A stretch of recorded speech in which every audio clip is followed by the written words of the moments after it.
항공안전법 시행규칙에 따르면 활공기와 특별가망증명을 받은 항공기를 제외한 모든 항공기에는 총 13가지의 서류를 필수적으로 탑재해야 합니다. 그 서류들은 항공기 등록증명서, 가망증명서, 탑재용 항공일지, 운용한계 지정서 및 비행교범, 운항규정, 각 운항승무원의 유효한 자격증명서와 조종사의 비행기록에 관한 자료, 무선국 허가증명서, 각 비행 단계에서 운항승무원이 사용해야 할 점검표 그리고 항공운송사업 운항증명서 사본 및 운영기준 사본, 소음기준 적합증명서, 탑승한 여객의 성명, 탑승지, 목적지가 표시된 명부, 수송화물의 화물 목록과 세부 화물 신고 서류 그리고 국가 간 항공당국이 체결한 항공기 감독 의무에 관한 이전 협정 요약서 사본이 필요합니다. 자가용 조종사는 항공안전법에 따라 무상으로 운항하는 항공기를 보수를 받지 않고 조종하는 행위를 할 수 있습니다. 항공안전법 시행규칙에 따르면 자가용 조종사의 경우 전문 교육기관은 35시간, 그 외에는 40시간 이상의 총 비행 경력을 갖추어야 하는데 이때 모의 비행 장치는 최대 5시간까지 인정됩니다. 또한 총 10시간 이상의 단독 비행 경력이 필요한데 이 중 5시간 이상은 단독 야외 비행 경력이 필요하고 단독 야외 비행의 경우 270km 이상의 구간을 비행하면서 2개의 다른 비행장에서 이륙, 그리고 완전한 착륙 경력이 포함되어야 합니다. 항공신체 검사는 항공안전법 시행규칙에 따라 1종에서 3종, 총 3가지로 구분되어 있고 종사자 분류에 따라 그 유효기간이 다릅니다. 먼저 운송용 조종사, 사업용 조종사, 부조종사의 경우에는 제1종이 필요하고 1종은 연령과 무관하게 유효기간이 12개월입니다. 그런데 항공운송사업, 그리고 항공기 사용사업에 종사하는 사람 중 60세 이상인 사람, 그리고 항공운송사업 종사자 중 1명의 조종사로 승객을 수송하는 경우에는 유효기간이 6개월로 줄어듭니다. 그리고 항공기관사와 항공사의 경우에는 제2종이 필요하고 마찬가지로 연령과 무관하게 유효기간이 12개월입니다. 그리고 자가용 조종사, 조종 연습생, 사업용 활공기 조종사, 경량 항공기 조종사도 항공신체 검사 제2종이 필요한데 이 경우에는 40세 미만은 60개월, 40에서 50세는 24개월, 50세 이상은 12개월이 유효기간입니다. 마지막으로 항공교통관제사의 경우에는 제3종이 필요하고 40세 미만은 48개월, 40에서 50세는 24개월, 50세 이상은 12개월로 유효기간이 설정되어 있습니다. 시계 비행 시 항공기가 필수적으로 갖추어야 할 계기는 항공안전법 시행규칙에 따라서 항공운송사업 항공기의 경우에 나침반 시계, 정밀 기압, 고도계, 속도계 각 1개씩이 필요하고 그 외에 사용되는 항공기의 경우에는 나침반 시계 기압, 고도계, 속도계 각 1개씩을 갖추어야 합니다. 그리고 항공기가 비행을 할 때 필수적으로 갖추어야 하는 장비가 있는데 세스나 같은 경우에는 섹션 2 리미테이션의 Kinds of Operations Equipment 리스트가 있습니다. 이 목록에 따라서 시계 비행을 할 때 반드시 필수적인 장비를 갖추고 비행을 해야 비총 신호 같은 경우에는 연속되는 녹색, 깜빡이는 녹색, 연속되는 적색, 깜빡이는 적색, 그리고 깜빡이는 흰색으로 구성되어 있고 그 수신 대상은 비행 중인 항공기, 지상에 있는 항공기, 그리고 지상의 차량, 장비 및 사람으로 구성되어 있습니다. 먼저 비행 중인 항공기 같은 경우에 연속되는 녹색을 받았을 경우에 착륙을 허가한다라는 뜻이고 깜빡이는 녹색은 착륙을 준비하라는 뜻입니다. 그리고 연속되는 적색의 경우에 다른 항공기의 진로를 양보하고 선회하라는 뜻이고 깜빡이는 적색은 비행장이 불안전하니 착륙이 제한된다라는 뜻입니다. 마지막으로 깜빡이는 흰색은 착륙하여 계류장으로 이동하라는 의미입니다. 지상에 있는 항공기의 경우에는 연속되는 녹색을 받았을 때 이륙을 허가한다. 깜빡이는 녹색을 받았을 때 지상 이동을 허가한다.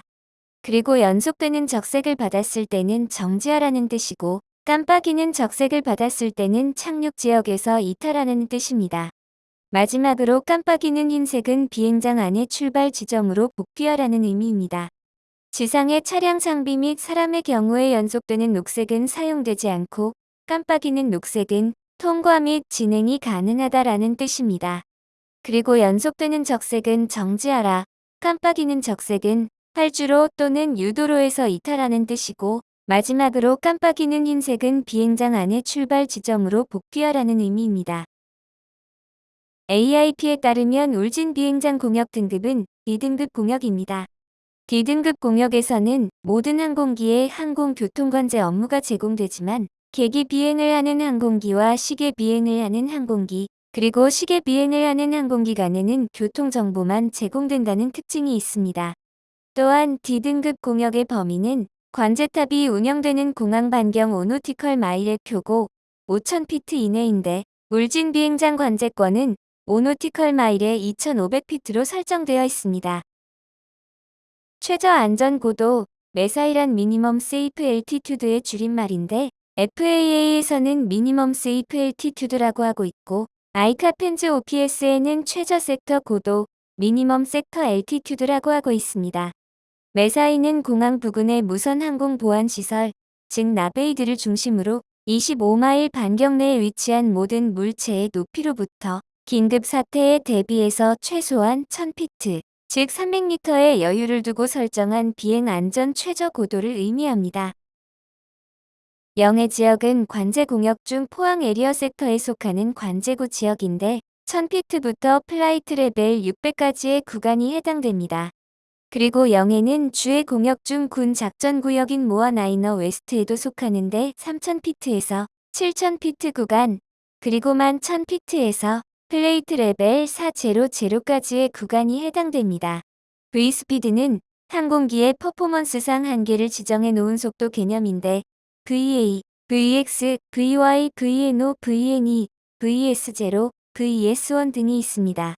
먼저 VA는 매뉴버링 스피드라는 뜻으로 항공기 프레임의 구조적인 손상이 없이 풀 컨트롤 또는 어브럽트한 컨트롤을 할 수 있는 최대 속도이고 세스나에서는 105노트입니다. 그리고 VX는 베스트 앵글 오브 클라임 스피드인데 특정 고도까지 가장 짧은 거리 내에 상승할 수 있는 속도를 의미하고 세스나에서는 62노트입니다. 그리고 VY는 베스트 레이드 오브 클라임 스피드인데 특정 고도까지 가장 빠른 시간 내에 상승할 수 있는 속도를 의미하고 저희가 타는 세스나에서는 74노트입니다. VNO는 맥시멈 스트럭처럴 크루징 스피드인데 스무스 에어에서 급격한 조작을 하지 않았을 때 최대로 순항할 수 있는 속도를 의미하고 세스나에서는 129노트입니다. 그리고 VNE는 네버 엑시드 스피드로 어떤 경우에도 초과해서는 안 되는 최대 속도이고 세스나에서는 163노트입니다. 그리고 VS0는 스톨 스피드인데 그 중에서도 랜딩 컨피그레이션에서의 실속 속도를 의미하고 세스나에서는 40노트입니다. VS1은 마찬가지로 스톨 스피드이지만 클린 컨피그레이션 또는 이륙 외장 상태에서의 실속 속도를 의미하고 세스나에서는 48노트입니다. 슬로우 플라잇은 실속에 가까운 저속 상태에서 항공기의 비행 특성이 어떻게 되는지 그리고 항공기 조종련이 어떻게 작용하는지 이해하고 이러한 상황에서도 항공기를 완전히 통제할 수 있는 능력을 습득하는 데 목적이 있습니다. CG란 센터 오브 그래비티의 줄임말로 항공기의 전체 무게가 집중되어 있는 지점, 즉 말 그대로 무게 중심점을 의미합니다. 쉽게 말해서 항공기가 특정한 지점에 매달려 있다고 가정했을 때 중심을 잡을 수 있는 지점을 의미합니다.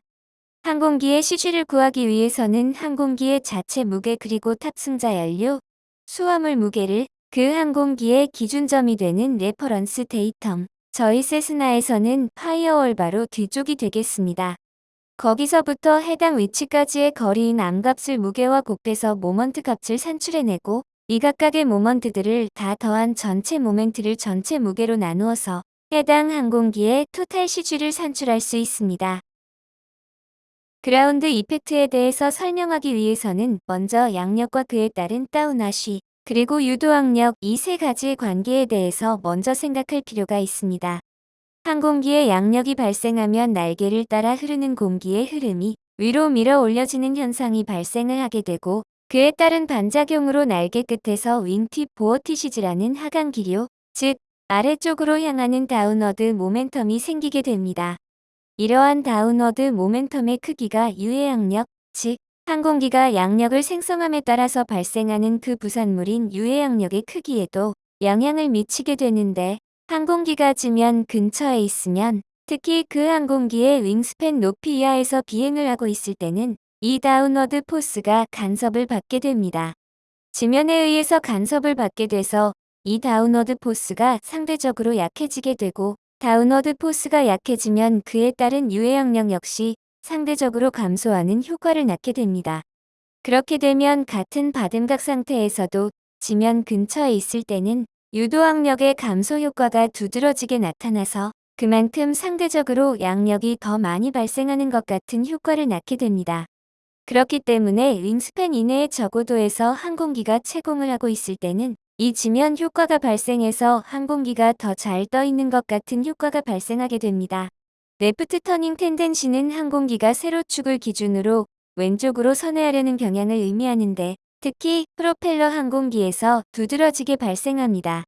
그리고 그 원인으로는 크게 네 가지가 있는데, 프로펠러 토크, 프로펠러 자이로스코픽 프리세션, 프로펠러 피팩터, 그리고 슬립스트림 코크스크류 이펙트가 있습니다.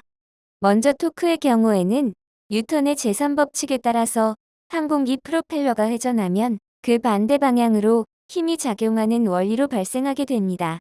저희가 탑승하는 세스나의 경우에는 조종석 기준에서 시계 방향으로 프로펠러가 회전하기 때문에 반시계 방향으로의 토크가 발생하게 되고, 이 때문에 좌측으로 항공기가 롤링하려는 경향이 나타나게 됩니다. 특히 지상 활주 중에는 이러한 영향으로 인해서 좌측 메인 기어의 마찰이 더 강해지게 되고, 이것 때문에 항공기가 좌측으로 회전하려는 특성을 보이게 됩니다. 자이로스코픽 프리세션 같은 경우에는 자이로의 세차선과 동일하게 회전하는 항공기의 프로펠러 회전면 위쪽에 피칭 모먼트가 발생했을 때 90도가 지난 지점에서 힘이 발생하기 때문에 세로축을 기준으로 항공기 머리 부분이 좌측으로 돌아가려는 현상을 말합니다. 특성상 테일 휠 항공기가 이륙 활주를 할 때 테일 휠이 지상에서 떨어지면 그때 특히 잘 발생합니다. P팩터는 프로펠러 항공기가 하이 AOA 상태일 때 아래쪽으로 내려가는 방향의 프로펠러 AOA가 올라가는 방향의 프로펠러 AOA보다 상대적으로 더 커지게 됩니다. 그렇기 때문에 항공기 세로축을 기준으로 했을 때 오른쪽의 스러스트가 상대적으로 더 강하게 되고, 그에 따라서 항공기가 좌측으로 요잉하려는 경향을 보이는 것을 말합니다. 마지막으로 슬립스팀 같은 경우에는 항공기 프로펠러가 고속으로 회전할 때 나선형의 후류를 만들어냅니다.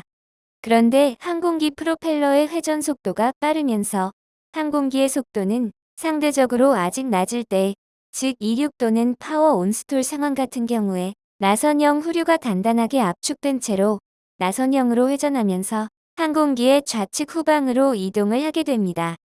이 후류가 항공기의 수직 안정판 좌측을 강하게 타격하게 되고, 이 때문에 항공기가 수직축을 기준으로 좌측으로 요잉하려는 모멘트를 보이게 됩니다. 이게 슬립스팀이고, 이러한 현상은 항공기의 전진 속도가 빨라지면서 이 후류가 점차 길게 뒤쪽으로 늘어지기 때문에 영향이 점점 미미해집니다. 항공기 속도에는 아워즈, CAS, 이즈, 타즈, GS가 있습니다. 먼저 아워즈는 항공기 계기에 시연되는 속도이고, 비행 중 조종사가 주로 활용하게 되는 속도입니다. CAS는 아워즈에서 계기 자체의 오차 및 장착 오차를 보정한 속도, 즉 캘리브레이티드 에어 스피드로 항공기 퍼포먼스를 산출할 때 주로 사용됩니다. 이즈 같은 경우는 CAS에서 공기의 압축 오차를 보정한 속도입니다. 그렇기 때문에 200노트 이상의 고속 또는 1000피트 이상의 고고도 조건에서 유의미한 속도입니다. 타즈는 공기 중을 가르고 있는 항공기의 실제 속도인데, CAS에서 밀도 변화를 보정한 속도입니다. 이 타즈는 크로스컨트리 등에서의 항법 및 비행 계획, 그리고 항공기 성능 계산 시에 주로 사용됩니다. 마지막으로 GS는 그라운드 스피드라는 뜻인데, 대지를 기준으로 했을 때 항공기가 비행하고 있는 실제 속도를 의미합니다. 이 GS는 타즈에서 바람 성분을 더하거나 빼서 산출을 하고, ATC나 GPS에서는 GS로 항공기의 현재 속도를 판단합니다. 저희가 탑승하는 세스나 172의 퓨엘 드레인 밸브는 총 13개소가 있습니다. 먼저 좌우측 주날개 아래 즉 퓨엘 탱크 썸프와 연결된 밸브가 각각 5개씩 있고 동체 하부 전면에 나머지 3개소가 있는데 각각 퓨엘 스트레이너, 퓨엘 레저버와 퓨엘 셀렉터 밸브와 연결되어 있습니다. 동체 하부에 있는 퓨엘 드레인 밸브 같은 경우에는 가장 앞쪽에 있는 게 퓨엘 스트레이너, 그리고 학생석 쪽에 있는 게 퓨엘 셀렉터 밸브, 교관석 쪽에 있는 게 퓨엘 레저버와 연결되어 있는 드레인 밸브입니다.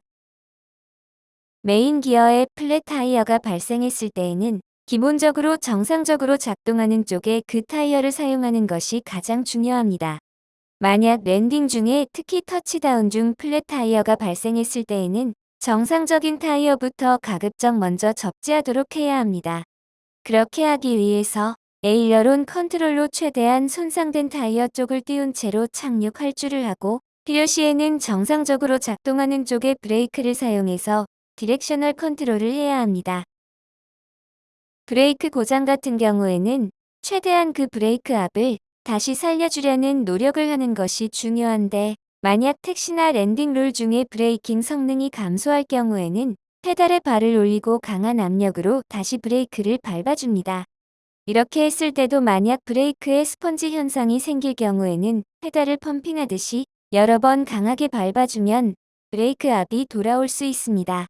만약 한쪽 브레이크가 완전히 고장났을 경우에는 작동하는 쪽에 브레이크를 부분적으로 조금씩 밟아주면서 고장난 반대편 쪽은 러더 조작을 통해서 디렉셔널 컨트롤을 계속 유지해 주어야 합니다. 세스나 172의 오른쪽 마그네토는 항공기 엔진의 좌측 2개의 실린더의 위쪽 그리고 오른쪽에 있는 2개의 실린더 아래쪽 스파크 플러그와 연결되어 있습니다. 그리고 반대로 왼쪽 마그네토는 항공기의 좌측에 있는 실린더 아래쪽과 오른쪽에 있는 실린더 위쪽에 스파크 플러그와 연결되어 있습니다.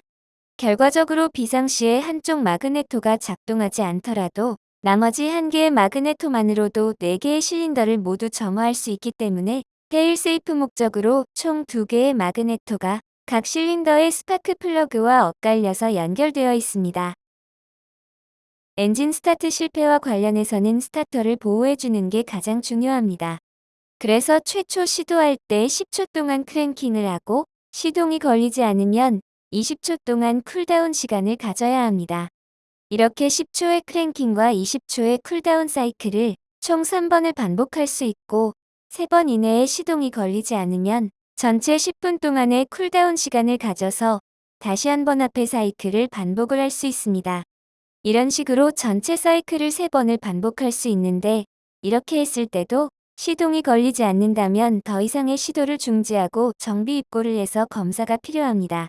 서비스 실링이라는 것은 실용 상승 한도라는 의미인데 항공기가 최대 이착륙 중량 그리고 클린 컨피그레이션인 상태에서 맥시멈 컨티뉴스 파워를 사용했을 때 1000fpm의 상승률을 유지할 수 있는 최대 고도를 의미합니다.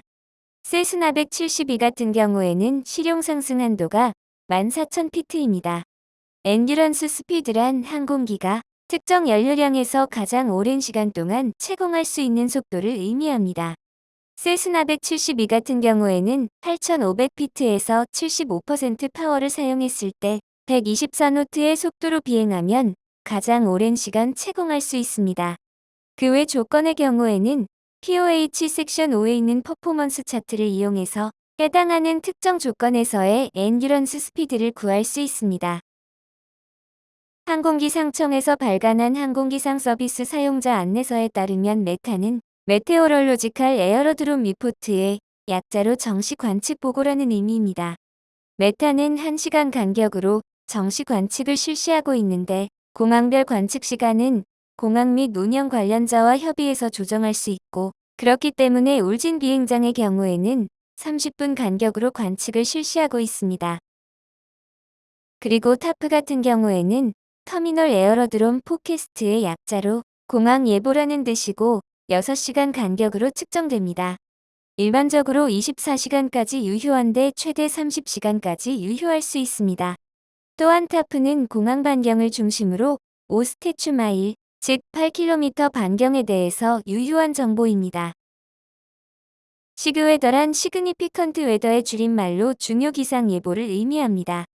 중요 기상 예보는 인천 비행 정보 구역에서 항공기 운항에 영향을 줄 수 있는 기상현상에 대해서 발표하는 항공기상 예보이고 UTC 기준 6시간 간격으로 5시, 11시, 17시, 23시 이렇게 하루에 총 4번 발표됩니다. 이 중 적어도 중요 기상 예보는 지표면부터 1000피트 이하의 고도에 대한 중요 기상현상을 예보합니다. 시그멧 정보란 인천 비행정보구역 내의 항공기 안전 운항에 영향을 줄 수 있는 기상현상이 발생하거나 또는 변화가 예상될 때 발표하는 항공기상 특보입니다. 에어멧은 인천 비행정보구역 내의 1000피트 이하, 산악지역 같은 경우에는 15,000피트 또는 그 이상이 해당되는데 이러한 1000피트 이하의 저고도를 운항하는 항공기에 영향을 줄 수 있는 기상현상이 발생하거나 변화가 예상될 때 발표하는 항공기상 특보입니다. 시그멧과 에어멧 같은 경우에는 해당 기상현상이 예상되기 4시간 전에 발표해야 하고 유효 시간은 4시간을 초과하지 않아야 합니다. 다만 시그멧의 경우에는 화산재 구름과 열대 저기압 같은 특수한 경우에 유효 시간을 6시간까지 연장할 수 있습니다. 캐복이란 실링 앤 비저빌리티 오케이의 줄임말인데 항공기 운항에 영향을 줄 수 있는 기상현상이 일정한 기준 이상을 충족할 경우에 관측값을 구체적으로 명시하는 대신 사용하는 용어입니다. 캐복을 사용하려면 시정이 10km 이상이어야 하고 운항상 중요한 구름이 없어야 하며 강수, 대기물, 먼지 현상, 뇌우 등의 중요 일기 현상이 없어야 합니다. 운항상 중요한 구름이란 운저고도가 1500m, 즉 5000피트 미만이거나 최저 섹터 고도, MSA 중 높은 쪽 아래에 있는 구름을 의미하는데 정란운이나 탑상저군의 경우에는 운저고도에 관계없이 운항상 중요한 구름에 해당합니다. 그리고 중요 기상현상이란 태풍, 열대저기압, 심한 스콜라인, 보통 또는 심한 난류, 산악파, 보통 또는 심한 착빙, 광범위한 안개, 방무, 연무, 대기 중 방사능 물질, 화산 분출, 산악차폐, 비 이슬비, 소낙성 비, 눈, 소낙성 눈, 우박, 광범위한 날린 눈, 심한 모래, 먼지, 심한 모래 폭풍 또는 먼지 폭풍, 광범위한 연기, 어는 강수를 포함합니다. VMC 조건의 경우 아이카오 아넥스2에 따라 비행 시점과 구름으로부터의 거리, 그리고 지상 지점과 운고에 따라 각각 제한치가 적용되어 있습니다. 1000피트 이하부터 3000피트 사이의 구간에서는 모든 공역에서 비행 시정이 5km 이상이어야 하고 구름으로부터의 거리가 수평으로 1500m, 수직으로 300m 이상이어야 합니다. 3000피트 이하의 구간에서는 공역 등급에 따라 달라지는데 A에서 20역까지는 이전과 동일하고 F와 G 공역의 경우 비행 시정은 5km 이상, 그리고 구름이 없고 지표면이 육안으로 보여야 합니다. 지상 시정의 경우에는 5km 이상이어야 하고 운고는 450m 즉 1500피트 이상이어야 합니다. FAA에서는 VMC라는 용어 대신에 VFR 기상 최저치, VFR 웨더 미니멈즈라는 용어를 VMC와 동일한 개념으로 사용하고 있습니다. 정체 전선은 두 기단의 전선이 정체되거나 매우 느리게 이동하는 전선을 의미합니다. 정체 전선의 경사는 다양한데 일반적으로 전선면을 따라 형성된 따뜻한 상승 기류에서 구름과 강수 현상이 발생합니다. 우리나라에서 정체 전선으로 인해 발생하는 대표적인 기상현상은 장마가 있고, 장마는 고온 다습한 북태평양 기단과 저온 다습한 오호츠의 기단이 충돌하며 생성됩니다. 밀도 고도는 아이카오 국제표준대기 ISA를 기준으로 실제 밀도가 어느 정도 될지를 나타내는 지표입니다. 그리고 표준 대기 상태의 기압 고도 프레저 엘티튜드에서 온도의 편차를 보정한 고도 값을 의미합니다.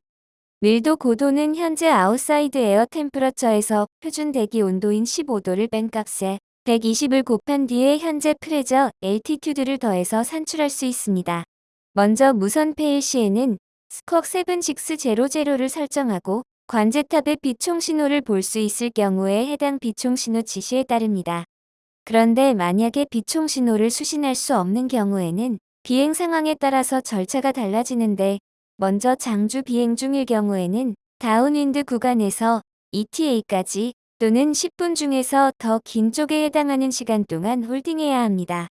만약 공역에서 입항을 하는데 무선이 페일됐을 경우에는 사용할 주로가 17일 경우 알파 포인트에서 진입을 할 때는 다운윈드 구간 옆에서 남쪽으로 계속 비행을 하다가 관제탑이 어빔됐을 때 좌선회를 해서 라이트 다운윈드 구간에 합류를 합니다.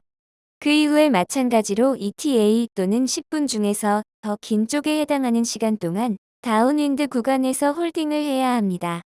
브라보 포인트에서 진입을 하는데 런웨이가 17일 경우에는 라이트 다운윈드로 바로 합류를 해서 ETA 또는 10분 중 더 긴 쪽에 해당하는 시간 동안 다운윈드에서 홀딩해야 합니다.